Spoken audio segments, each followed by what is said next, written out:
Hello everyone, in this episode I'm gonna continue with the float and clear properties of CSS and I'm gonna give you some more examples. So yeah, let's get going. So first, I'm gonna create a div section with the class of, let's say, container.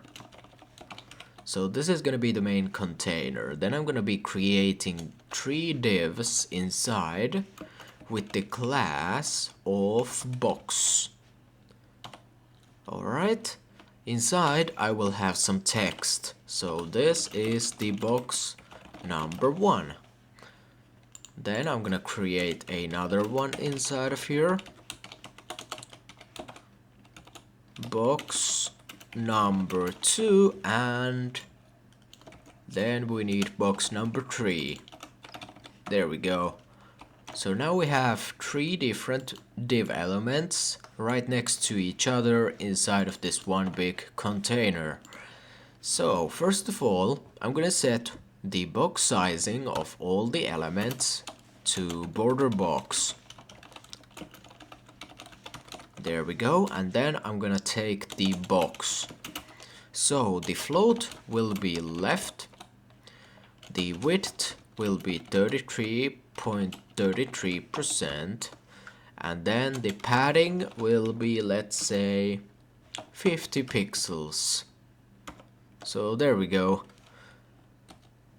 And then I'm also gonna be giving these a color. So style, background color, let's use aqua on the first one. The second one will be using, let's say, that one. And the third one will have a background color of that one. Okay. So now we can see that the boxes are a little bit different size. So we have the clear fix hack, so to say. And to use that, we can take the parent container, which in this case is going to be this one. We can take that. We can use the after pseudo class, and we can say content, empty string, clear, both, and display table. And well, in this case, we simply have too much padding. So even that's not gonna fix it, but now it is fixed. But when we shrink the viewport too much, they won't be aligned anymore. So if you want them to be completely aligned, something like flexbox is most likely going to be better. So display flex, actually on the parent container. So let's say display flex, align items, center, there we go, and justify content, center. So this way we can actually get them to be center aligned by the text, but still this one is a little bit taller than these ones. But we can adjust that by giving it a unique class, and with that we can change the height of the box. Also, we can give these boxes all the same text. So this is the box number 2 and this is the box number 3. Now they are going to be the same size no matter what. So yeah. Alright, anyways, I'm gonna delete the flex box. So yeah, that's the first example of some floating boxes. Okay, I'm gonna give you another example, and this time we're gonna be using images. So once again, we're gonna have one parent class of a container, and then we will have some image containers and inside I'm gonna insert an image. The source will be images, and I'm gonna use this one for example. There we go with the first one. I'm gonna copy this for a couple more times. This will be image 2 and image 3. Then I'm gonna use the box sizing border box on all of these.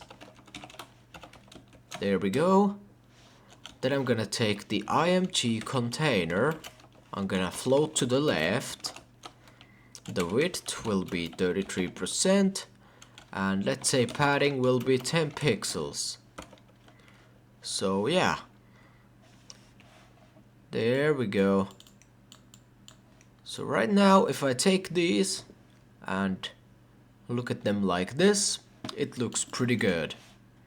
If I was to remove this, now these images, they would wrap around onto the second row because we have some padding around them. Space outside of the element basically, so we can't fit them on the same line anymore.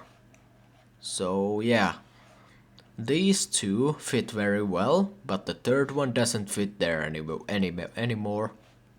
So we can use the box sizing border box, and now they are all on the same line. So yeah, that's another example. So basically the box sizing, with it we can easily create 3 floating boxes side by side. However, normally when we add something that enlarges the width of each box, like padding over here, the box will break. The box sizing property, however, allows us to include the padding and the borders in the box's total width and height, making sure that the layout doesn't break and the padding stays inside of the box. So yeah, this is a pretty important one. Once again, if I do this, it's gonna break. Of course, we can style these more specifically in case we want to. We can add a individual class to all of these, but this is just a quicker way. Alright, I'm gonna give you yet another example. Alright, then I'm gonna give you another example. So in this one, I'm not gonna delete the container, but we're gonna have a couple of boxes. So the first one will be having a class of box and a style of a background color, let's say that one. There we go. Inside I'm gonna put some an H2 heading, say box number 1, and a paragraph, some text. Okay, then I'm gonna make another one of these with a different background color. I'm gonna use let's go with that. Alright, and another H2 heading, and this is gonna say box number 2, and a paragraph, some text, and I'm gonna copy this for quite a many times. There we go. So I'm gonna go ahead and use the box sizing of border box. Then I'm gonna take the box, I'm gonna float to the left, I'm gonna make the width 50%, padding will be 50 pixels, height will be 300 pixels. So we can already see this box is overflowing. So this way it's not very flexible. So yeah, it's okay. if the text is going like horizontally, but when it goes downwards, it will overflow from the box. However, I'm gonna give you an example that prevents this. So I'm gonna remove these and also these for now. There we go. And I'm gonna create a div with the class of flex container. And inside I will create two boxes. So the first one will say box number 1. This has a lot of text inside and it's going to get really tall. Blah blah blah. Whatever. Alright. And then another div element with box being the class. And this is gonna be box 2. And let's say that this box's height will follow box 1. So let's go and style these. So let's take the parent container first. Flex container. Let's use the display flex, and the flex wrap will be no wrap. And then let's add a background color of Dodger blue, for example. Then we can go ahead and take all the boxes inside of the flex container. So right now we are basically selecting this one and this one. So yep. So let's select them like that. And I'm gonna give them a background color of, let's say, gray. And then a width of 50%. Margin 10 pixels. Text align, center. Font size, let's say something big, 30 pixels. Line height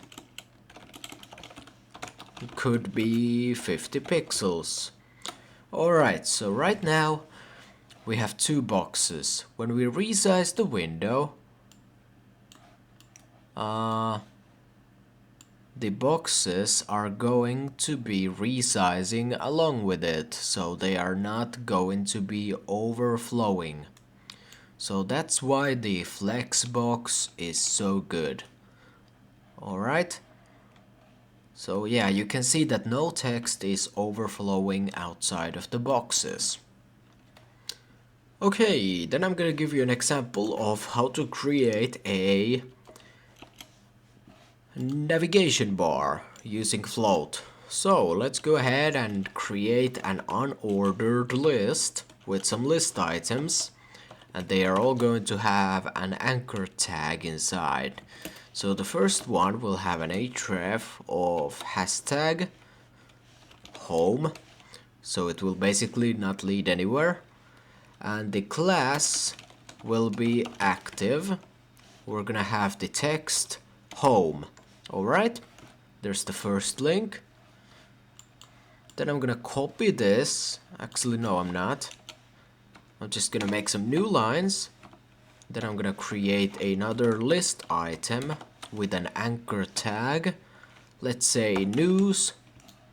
The href will be a hashtag. And this one I'm gonna copy a few times. There we go. And let's say contact and about. Okay, so we have some links right over there. Right now we can go over here. We can take the unordered list, take the list style type and make it equal to none. Then we can remove the margin and the padding, and the overflow will be hidden, and the background color will be 333, something dark. Let's go with that. Alright. Then I'm gonna take the list items and I'm gonna float them to the left. Okay, we already got a pretty good looking navigation bar. Then I'm gonna take the list items and all the anchor tags and I'm gonna make them inline blocks. The color of them will be white. Text alignment will be center. I'm gonna give them some padding. Let's say 10 pixels by 15 pixels. So 10 pixels on the top and the bottom and 15 on the right and the left. And then the text decoration will be none. Then I'm gonna take this active class over here, because that's the one we are at currently. And I'm gonna set the background color of that to be light green, for example. There we go. So we have a simple navigation bar over here. It doesn't work, obviously, because we don't have any links set over here, but otherwise it's a pretty good example of a navigation bar. Alright. So yeah, there was some more float and clear examples of CSS.